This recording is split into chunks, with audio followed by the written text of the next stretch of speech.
Welcome back to my channel.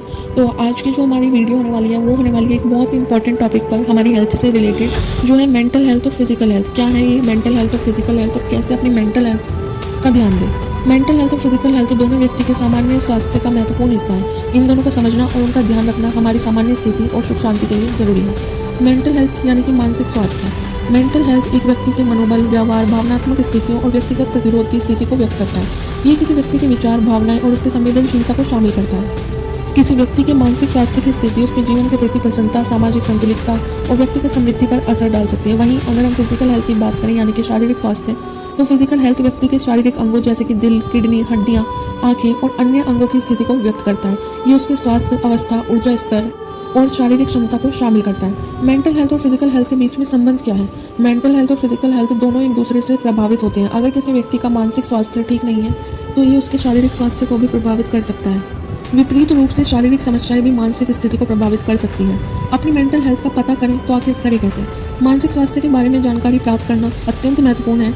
यहाँ मैं आपको कुछ तरीके बताती हूँ जिनसे आप अपने मानसिक स्वास्थ्य का पता लगा सकते हैं। आप अपने विचारों और भावनाओं का ध्यान रखें। यदि आपको लगता है कि आप उदास, तनाव में है या परेशान है तो इसका मतलब हो सकता है कि आपकी मानसिक स्वास्थ्य ठीक नहीं है। समय समय पर आराम करें। सफिशिएंट नींद और व्यायाम आपके मानसिक स्वास्थ्य के लिए महत्वपूर्ण है। अच्छी नींद और नियंत्रित व्यायाम शारीरिक और मानसिक स्वास्थ्य को सुधारने में मदद करते हैं। अपने विचार और भावनाओं को संवेदनशीली से देखें। खुद से संवाद करें और अपने दोस्तों और परिजनों से अपनी भावनाओं को व्यक्त करें। विचार पूर्वक खाना खाएं। सही पोषण लेना भी मानसिक स्वास्थ्य के लिए जरूरी है। पौष्टिक आहार खाना आपके दिमाग को शक्ति देने में मदद करता है। और अगर आपको लगता है कि आपकी मेंटल हेल्थ ठीक नहीं है और आपको कोई भी प्रॉब्लम लगती है तो प्रोफेशनल मदद लें। स्ट्रेस को समझें और नियंत्रित करें। तनाव और स्ट्रेस का सामान्य जीवन का हिस्सा होते हैं, लेकिन अगर ये लंबे समय तक बने रहें तो इसका असर मानसिक स्वास्थ्य पर भी हो सकता है। आपको स्ट्रेस को प्रबंधित करने के तरीके सीखने की क्षमता होनी चाहिए। याद रखें, आपका मानसिक स्वास्थ्य आपके सामान्य सुख शांति और सफलता में महत्वपूर्ण भूमिका निभाता है। अगर आपको लगता है कि आपके मानसिक स्वास्थ्य में समस्याएं हैं तो एक व्यावसायिक या चिकित्सक से संपर्क करना जरूरी हो सकता है। और हमारी मेंटल हेल्थ ठीक ना होने की वजह से डिप्रेशन की समस्या भी बन सकती है, जिसमें विच्छेदपन, उदासी, बेचैनी, नकारात्मक विचार प्रभावित करते हैं। ये एक गंभीर समस्या है जो व्यक्ति की रोजाना की जीवन शैली को प्रभावित कर सकती है। ये किसी भी व्यक्ति को प्रभावित कर सकती है, चाहे वो बच्चा हो, जवान हो या बूढ़ा हो। डिप्रेशन के कुछ प्रमुख प्रकार की बात करें तो पहला है मेजर डिप्रेसिव डिसऑर्डर, MDD। ये सबसे आम प्रकार का डिप्रेशन होता है जो व्यक्ति को अवसाद, बेचैनी, नींद की समस्याएं, विच्छेदपन और नकारात्मक विचार आते हैं। दूसरे की बात करें तो परसिस्टेंट डिप्रेसिव डिसऑर्डर यानी कि डायस्थीमिया। इसमें लंबे समय तक ठहरने वाली अवसाद की स्थिति होती है जो कम तेज होती है लेकिन लंबे समय तक चलती रहती है। फिर हमारा आता है सीजनल अफेक्टिव डिसऑर्डर। ये डिप्रेशन का वो प्रकार है जो विशेष मौसम के समय जैसे कि सर्दी में आता है, जब दिन कम होते हैं और सूर्य प्रकाश कम होता है। अगले की बात करें तो पोस्टपार्टम डिप्रेशन। ये माओ में ज़्यादा होता है जिसका कारण है गर्भावस्था के दौरान और जन्म के बाद हुए हार्मोनल चेंजेस। डिप्रेशन होने के कई कारण हो सकते हैं जिसमें शामिल है जेनेटिक फैक्टर्स। कुछ लोगों में पारिवारिक इतिहास में डिप्रेशन का होना भी एक कारण हो सकता है। न्यूरोकेमिकल इम्बैलेंस, मानसिक स्थितियों के लिए जिम्मेदार केमिकल्स में बदलाव होने से भी डिप्रेशन हो सकता है। स्ट्रेस और ट्रॉमा, बड़े स्ट्रेस, घातक घटनाएं या विवाद से भी डिप्रेशन हो सकता है।